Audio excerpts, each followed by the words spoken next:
Mari kita kembali melihat Amsal pasal 1 yang kita sudah pelajari sampai ayat 23. Kita kembali membaca ayat 23.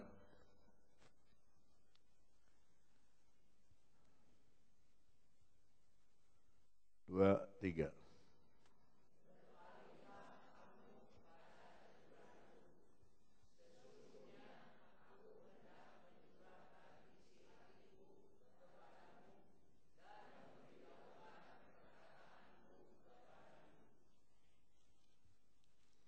Sebelum saya teruskan,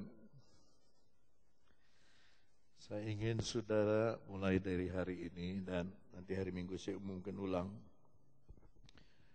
Waspada pada bulan November sampai Desember, itu 9 November, kampanye pemilihan kepala daerah se-Indonesia.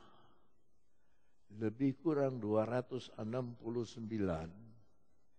daerah memilih gubernur dan bupati. 1 bulan setelah itu, 9 Desember, pemilihan kepala daerah se-Indonesia sekaligus.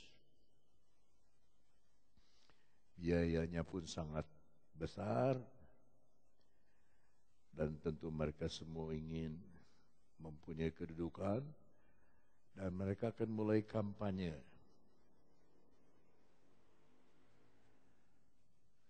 Saya tidak tahu seperti apa kampanye mereka, tapi Tuhan hanya bilang waspada.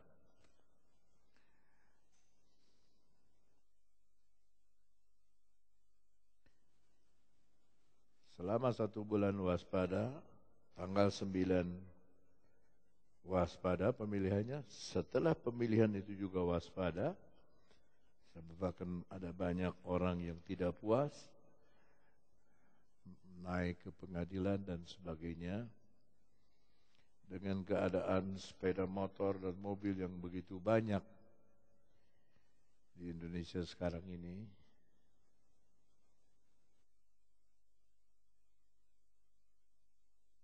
buat saya sudah tidak biasa. Mungkin buat saudara masih biasa. Tapi buat saya sudah rasa angin itu akan datang.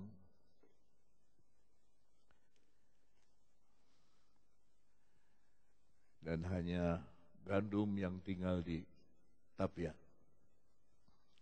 Skam akan tertiup angin. Di dalam ayat 23 bagian akhir,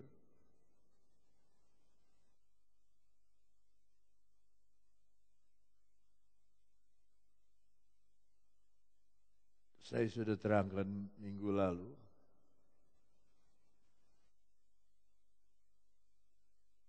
Turn you, bahasa Inggrisnya, to my reproof. Reproof itu perbaikan. Datang dari kata proof. Banyak majalah Nafiri sebelum dicetak itu dikasih lihat sama saya. Saya lihat banyak kesalahan. Nah, sudah di-proof, saya bilang cetak, bawa lagi. Di-reproof, diperiksa ulang. Jangan ada yang spasi, jangan ada gini. Ya. Nah, kita datang di kebaktian, saya dan saudara, untuk mereproof, memeriksa ulang diri masing-masing.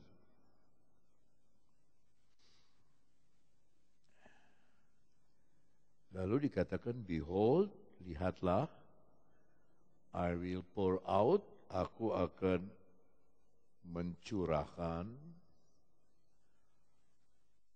Out itu keluar, jadi dari hatinya Tuhan dikeluarkan kepada jemaat. My spirit, rohnya Tuhan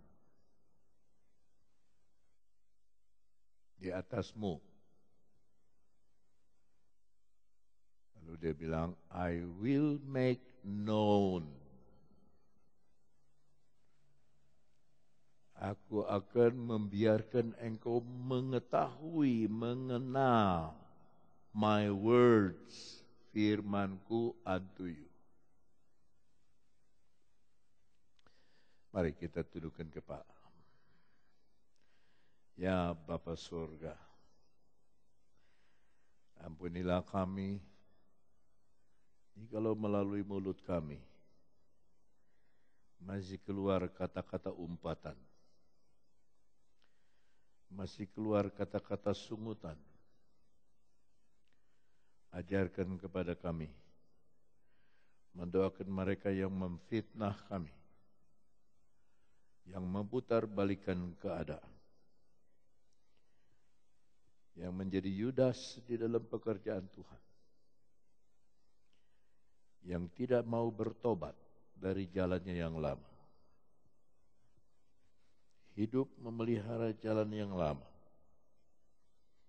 Tuhan, ampuni kami, dan berilah belas kasihan-Mu kepada yang hadir pada sore hari ini. Mereka mencari Engkau, bukan mencari hamba. Mereka merindukan Engkau dan merindukan firman-Mu, bukan merindukan hamba. Itu sebabnya curahkanlah roh-Mu, beri ketahui, beri pengenalan kepada firman, sehingga kami tahu di mana kami berada, dan kami menyadari bahwa di dalam Engkau ada segala-galanya.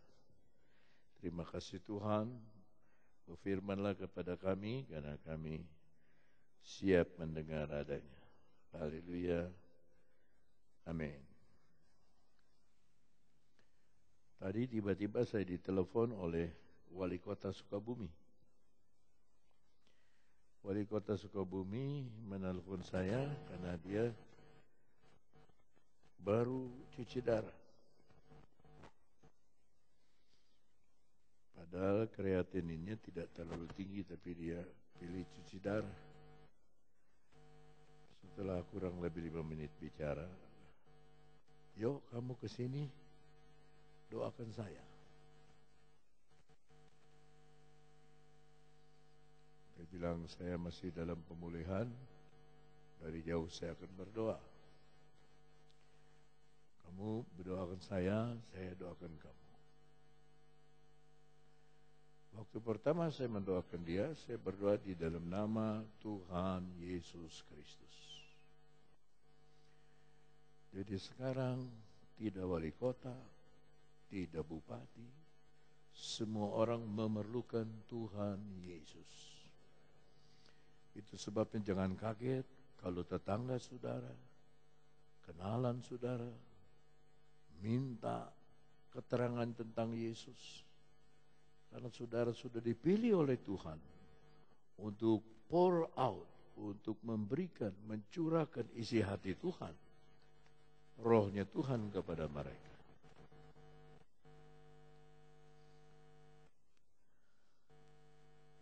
Ketika saya sakit,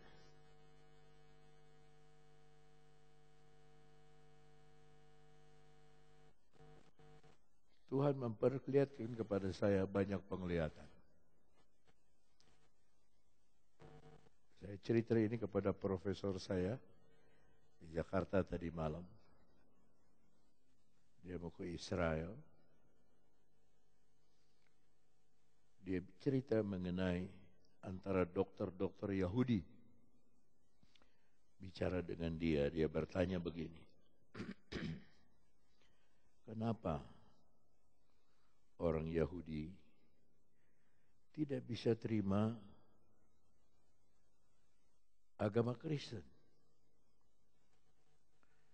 Nah, orang Yahudi itu bilang, Kami tidak bisa terima kalau Yesus dianggap anak Allah. Kami bisa terima kalau Yesus disebut anak Yusuf dan anak Maria. Tapi ini keluar dari mulut profesor. Bagi kita orang Kristen, sangat mudah mengerti bahwa Yesus itu anak Allah. Dia anggota GKI.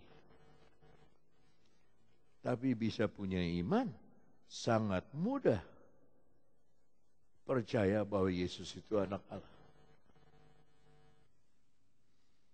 Lalu dia lama sekali dia tanya. Dia bilang di Norwegia itu pusat dari komputer.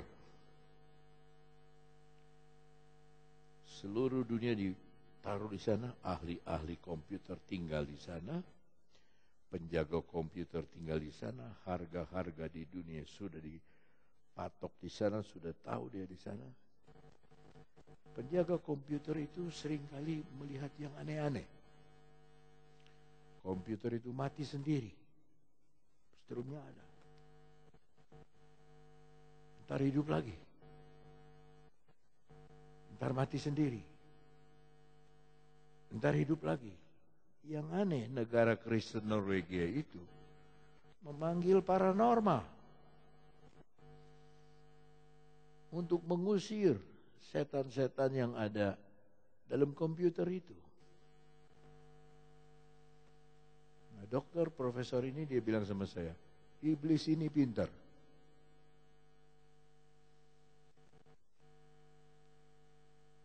Iblis ini pintar. Dia bisa bikin jadi begini, dia bisa bikin begini. Saya bilang, iya Pak, dia bisa jadi pendeta, dia bisa jadi jemaat.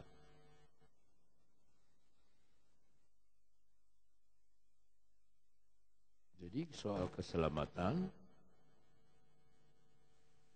kita mau sambung dulu apa yang saya khotbah di hari Minggu yang lalu. Kita baca dulu Roma 10. Ayat 8. Tetapi apakah katanya ini? Saudara teruskan.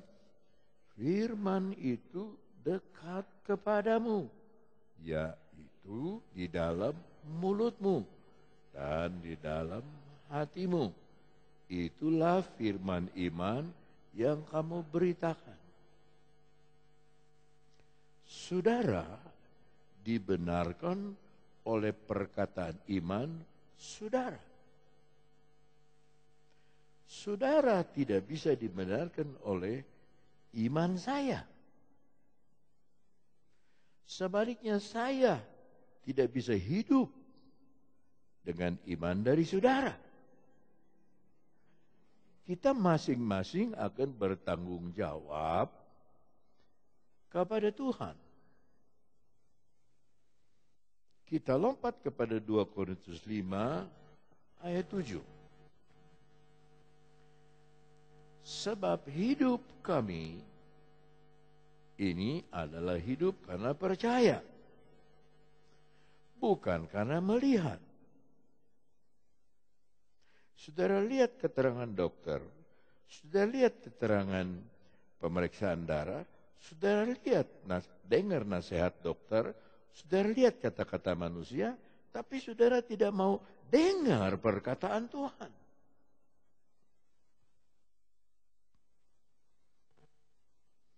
Kita lihat bahasa Inggrisnya. For we walk, karena kita berjalan. By faith, oleh iman.